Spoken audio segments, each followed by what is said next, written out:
Hello, good morning. I'm Deanne, and welcome to Foreign Exec, Power English for Foreign Execs. As you can see by today's title, this is part two of the topic about uh, learning expressions about power. This channel, by the way, is for business people who are either working currently in American companies or who are rising stars who seek to work in American companies, either in their own country or in the United States, where I am. Power English, how I define it, is the effective use of words and phrases and idioms and expressions and understanding cultural nuance and just being culturally aware of the American cultural scene as it relates to the workplace. And the more that you, whether you are a team leader of a meeting, you're negotiating a deal, or you're in a career interview, the more that you know these particular expressions of control, power, and how to navigate the American workplace in terms of language and understanding, more than just standard English, the more confident you will become in the American English and therefore Power English. And that's why I'm here to help you upgrade your abilities in this area. So today we're talking about part two. This is it's a total of 10 expressions about power, to have authority, control in the workplace. And today is part two. So we're going to talk about another 5 expressions.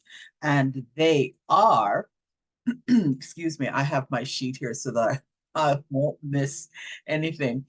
They are pull strings or pulling strings, to have clout, in the driver's seat, rule with an iron fist, and have your say, or to have your say.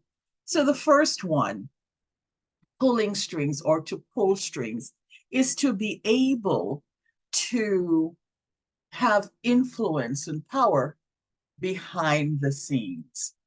Think of the puppeteer or the puppet master.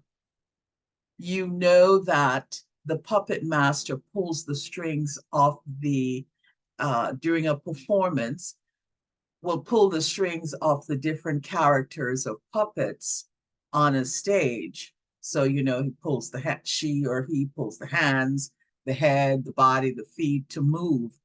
But you're not supposed to really see the puppeteer or the puppet master doing that. She's behind the scenes. And I think sometimes that's really more where the power lies, I think. Um, I think of when a candidate is out on a particular campaign, and the advisors are the ones that are behind the scenes telling the candidate, okay, when you go to this stage, you talk about this topic because this topic is really resonating, like clean water. And when you go to another stage to talk, you know, talk about the environment and all those kinds of things. So the advisors are always there, but you really don't see them. You see the candidate talking about those topics. So the person that is pulling the strings is the power behind the throne, as they say. So in the workplace, uh, there's okay, let me just give you an example of a sentence. You know, it's rumored that she pulls the strings behind the scenes to get what she wants. You are manipulating um, the environment or the situation or a project, not in a negative way necessarily, but you could do it in a negative way too, to get the desired result of what you want. The next one, clout, to have clout. Usually it's referred to in politics and in business, is to be able to have influence, not so much as the control, but it relates to that. So if someone has an extensive network inside a department, outside a company, inside an industry, because of the vast network that someone has, they're able to have influence in getting what she wants, what he wants. Um, and you usually use it as such. So and so has clout in the um, computer industry, in the IT. If you mention their name, everybody knows that individual, and they all want to have access to that individual because they know if they can get favors from that individual will have the clout to help somebody else access information. So that one is to have clout. Excuse me. And the next one, in the driver's seat. That's a very easy one to understand because think of yourself, and this is not standard English. Remember, these are just expressions, but they usually have origins from someplace else. So in the driver's seat, when you are the driver of a car, you are the only one in the car that has the power and the control. Everyone else is a passenger. They are at your control, just like the car is. So when someone at work is in the driver's seat, they have control. So the senior vice president of your division is in the seat of control for that division. The CEO is in the driver's seat and controlling the company. Get that? You get that one. That is a very, very easy one. But when somebody's in the driver's seat, and these expressions can certainly be used in everyday, very commonplace in everyday conversations and interactions. When someone is in the driver's seat, they are the ones that are pushing a situation and leading a project. All right. If you like these particular kinds of expressions, I'd love to know. And I invite you to subscribe and hit the notification bell so that every time a new episode comes up that you're one of the first to get the information. And also click the like button, please, and make a comment, whether it be short or long. I would appreciate knowing what you think and if you have other suggestions for new topics. I've got a lot of ideas for topics, but I certainly would love to hear from you.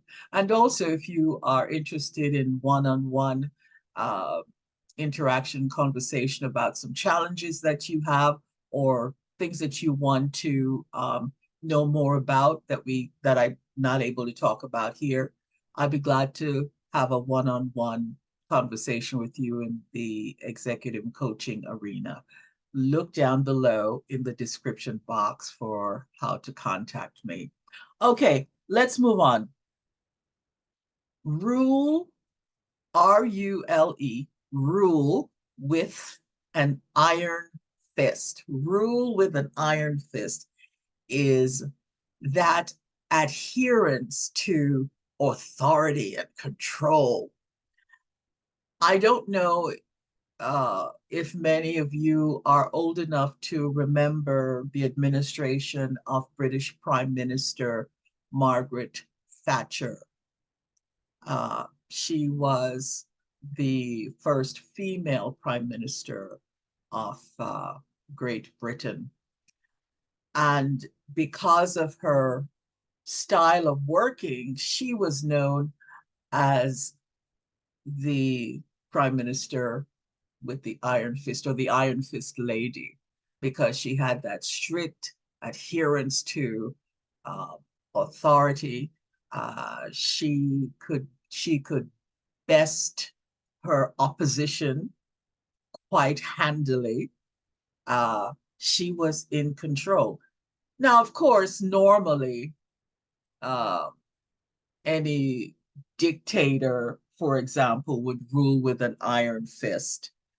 And I think we all know around the world who those people are. But to rule with an iron fist essentially is that you will not tolerate any um, opposition to what you say, what you do, what you think.